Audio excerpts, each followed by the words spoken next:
నమస్తే, welcome to special drive. నేను సిరిసాగర్. 2026-27 ఆర్థిక సంవత్సరం కోసం బడ్జెట్ ప్రవేశపెట్టేందుకు కేంద్ర ప్రభుత్వం సిద్ధమవుతోంది.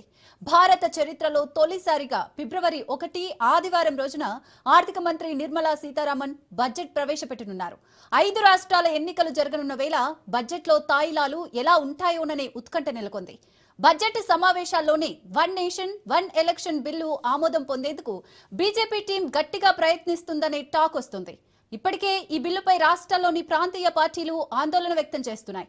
రాష్ట్ర సమస్యలు ప్రస్తావనకు రాకుండా జాతీయ సమస్యలపై ఫోకస్ చేస్తూ ఎన్నికలు జరిగేలా బీజేపీ స్కెచ్ చేస్తుందనే ఆరోపణలు వస్తున్నాయి. పదవీకాలం పూర్తి కాని రాష్ట్రాల శాసనసభలను రాజ్యాంగ సవరణలతో కూల్చే అవకాశం ఉందనే టాక్ నడుస్తోంది.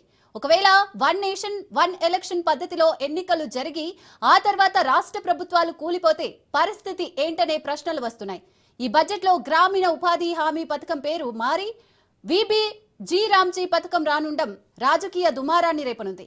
ఉపాధి గ్యారంటీ లేకపోవటం, పథకంలో గాంధీ పేరు తీసివేయడంపై గాంధేయవాదుల్లో, గ్రామీణ ప్రాంతాల్లోని బీదల్లో పలు అనుమానాలు వ్యక్తమవుతున్నాయి. బడ్జెట్ ను ఆదివారం ప్రవేశపెట్టనుండడం విశేషం. అలాగే ప్రపంచ ఆర్థిక శక్తిగా దూసుకెళ్తున్న భారత్ జపాన్ ను దాటేసి జర్మనీతో పోటీ పడుతుండడాన్ని అధికార కూటమి తమ విజయంగా భావిస్తోంది.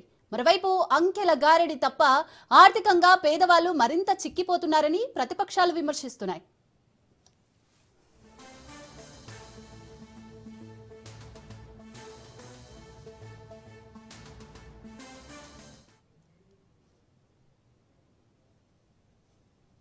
రైట్, 2026-27కు సంబంధించి బడ్జెట్ ను ప్రవేశపెట్టడానికి కేంద్ర ప్రభుత్వం అయితే సిద్ధంగా ఉంది. మరి ఎలాంటి కీలక విషయాలు ప్రస్తావించే అవకాశం ఉంది? పూర్తి డీటెయిల్స్ మా ఇన్పుట్ ఎడిటర్ శ్రీకాంత్ అందిస్తారు. Srikanth, over to you.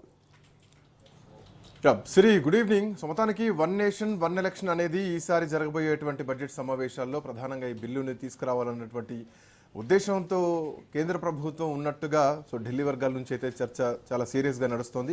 ఇప్పటికే ఈ బిల్లుకు సంబంధించి గతంలోనే 9 మందితోటి ఒక హై లెవెల్ కమిటీని ఏర్పాటు చేయడం జరిగింది. ఆ కమిటీకి రామ్నాథ్ కోవింద్ ఆయన నేతృత్వంలో ఆ కమిటీ పనిచేయడం జరిగింది. దానివల్ల సాధ్యాసాధ్యాలు ఏంటి అన్నది కూడా Ramnath Kovind committee, high level committee ఇప్పటికే చెప్పడం జరిగింది. అయితే నిజంగా ప్రజాస్వామ్య వ్యవస్థలోనే భారతదేశంలో అతిపెద్ద ప్రజాస్వామ్య వ్యవస్థ అని చెప్పాలి, ప్రపంచంలోనే అతిపెద్ద ప్రజాస్వామ్య వ్యవస్థ భారతదేశం అని చెప్పాలి.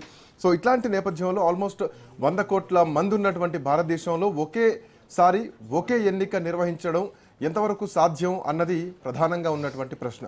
అండ్ మోరోవర్ భారతదేశంలో ఎప్పటికీ ఎన్నికలు జరుగుతూనే ఉంటాయి. ఒక రాష్ట్రం కాకపోతే ఒక రాష్ట్రంలో ఎన్నికలు జరుగుతూనే ఉంటాయి, లేదంటే ఉప ఎన్నికలు జరుగుతూనే ఉంటాయి. అండ్ మోరోవర్ మనం చూసాం, మొన్న మహారాష్ట్ర ఎన్నికలు జరిగాయి, అంతకుముందు హర్యానా ఎన్నికలు జరిగాయి, ఆ తర్వాత బీహార్ ఎన్నికలు జరిగాయి, నెక్స్ట్ పశ్చిమ బెంగాల్ ఎన్నికలు జరగబోతున్నాయి, ఆ తర్వాత కేరళ ఎన్నికలు జరగబోతున్నాయి, ఆ తర్వాత తమిళనాడు ఎన్నికలు జరగబోతున్నాయి. ఇట్లా నిరంతర ఎన్నికల ప్రక్రియ అనేది భారతదేశ ప్రజాస్వామ్య వ్యవస్థలో ఎప్పుడూ జరుగుతూనే ఉంటుంది. ఒకవేళ ఒకే దేశం ఒకే ఎన్నిక గనక అమలైతే గనక ఈ ప్రతిపాదనను పార్లమెంట్లో ఆమోదింపజేసి దాన్ని అమలు చేయడం కోసం ఒక బిల్లును ప్రవేశపెట్టడంతో ఇంకొకసారి రాజకీయ చర్చ జరిగింది. ఆ బిల్లును ఈసారి అంటే దాన్ని పాస్ చేయించేటువంటి దిశగా అడుగులు పడుతున్నాయేమో అన్నటువంటి వాదనలు కూడా బలంగా వినిపిస్తున్నాయి. అయితే భారతదేశంలో ఒకేసారి ఒకే ఎన్నిక సాధ్యమేనా? అండ్ అదే జరిగితే కనుక అండ్ ఇప్పటికే కొన్ని వాదనలు కూడా వినిపిస్తున్నాయి. అంటే జాతీయ పార్టీలు, దట్టు భారతీయ జనతా పార్టీ ఒకేసారి దేశం మొత్తం పరిపాలించడానికి, దేశం మొత్తం ఎన్నికల్ని పక్కదారి పట్టించడానికి ఒక షార్ట్ కట్ మెథడ్ వెతుక్కుంటోంది. దానికోసమే భారతీయ జనతా పార్టీ ఇట్లాంటి ప్రయత్నం చేస్తోంది అన్నటువంటి వాదన కూడా ప్రాంతీయ పార్టీల నుంచి వినిపిస్తోంది. అండ్ కొన్ని ప్రాంతీయ పార్టీలు కూడా వీటిని విభేదిస్తున్నాయి. తృణమూల్ కాంగ్రెస్ కానీ, లేదంటే ఇంకా ఎస్పీ కానీ, లేదంటే ఇటు రాష్ట్రంలో ఉన్నటువంటి ప్రాంతీయ పార్టీలు కానీ, ఆయా రాష్ట్రాల్లో దక్షిణాదిలో ఉన్నటువంటి ప్రాంతీయ పార్టీలు కానీ వ్యతిరేకిస్తున్నటువంటి క్రమం కనిపిస్తోంది. ఎంతవరకు సాధ్యాసాధ్యాలు ఉంటాయి?